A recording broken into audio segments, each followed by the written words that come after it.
Hello, everyone. My name is Joshua Griffin. I am a DBA candidate at Johnson& Wales University. And throughout these slides, we are going to go through the process of a literature review development and organizational behavior. At the beginning of class, my comfort level of writing a literature review was very minimum. Uh, I lacked confidence. I didn't really understand the APA 7 format. I struggled with that a little bit. Mostly, we did a little bit of literature review in our last course, but mostly for me, I wasn't truly confident in the transition from my last course into this one. So the comfort level was just very small. It was very minimum. And again, like I said, I lacked the confidence because I didn't really feel confident from the last course transitioning into this course, which would have made me a stronger literature review writer. So my comfort level was very minimum. What was the literature review development journey like in this class? It was very challenging. In my personal opinion, it was very challenging. The format, proper citing. Uh, One of the biggest things for me was synthesizing. I really couldn't understand the process of what it would take to actually synthesize or what synthesizing was, even once it was described to me.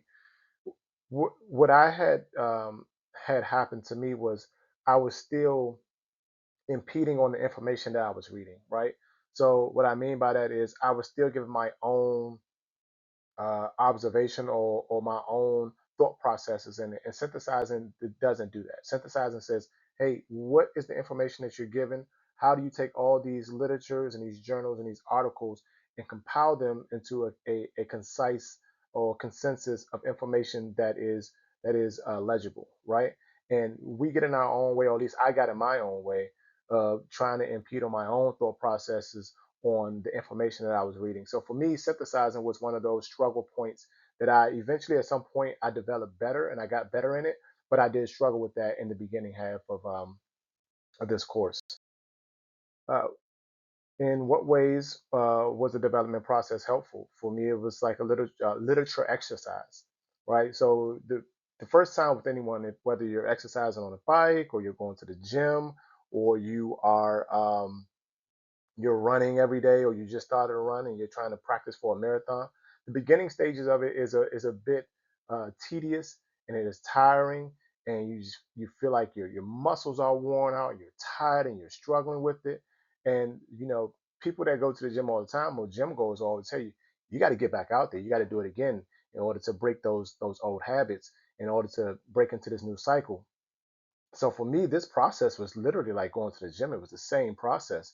I had to continue to work at it week after week to figure out what was the best practice, and to just break through those barriers.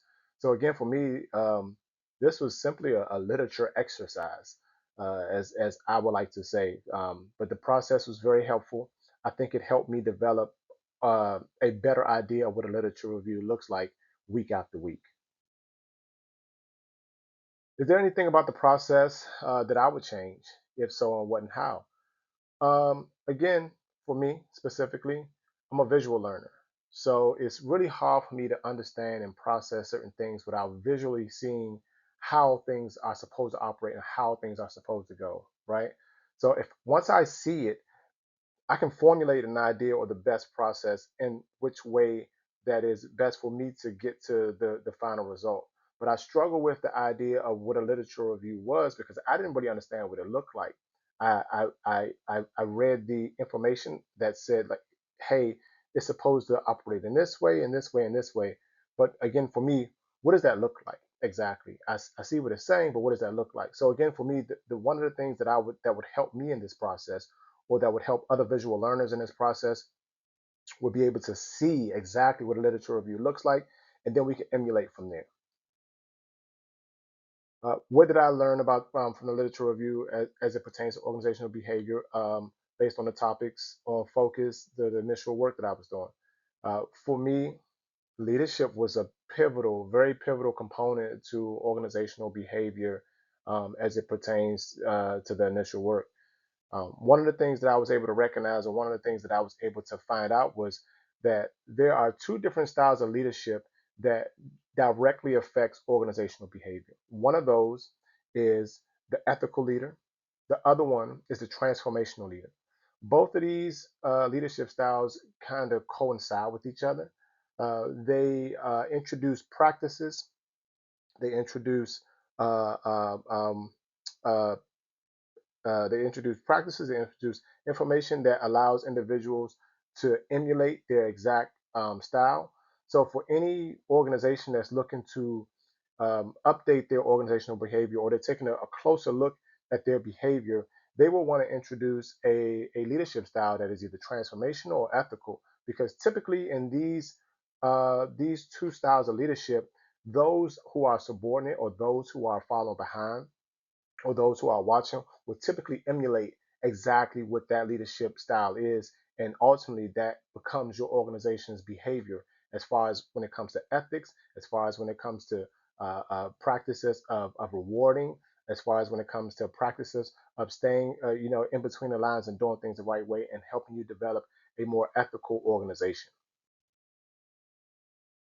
How does organizational behavior information apply in your professional environment? So in my professional environment, again, we just spoke about the ethical and the transformational leader.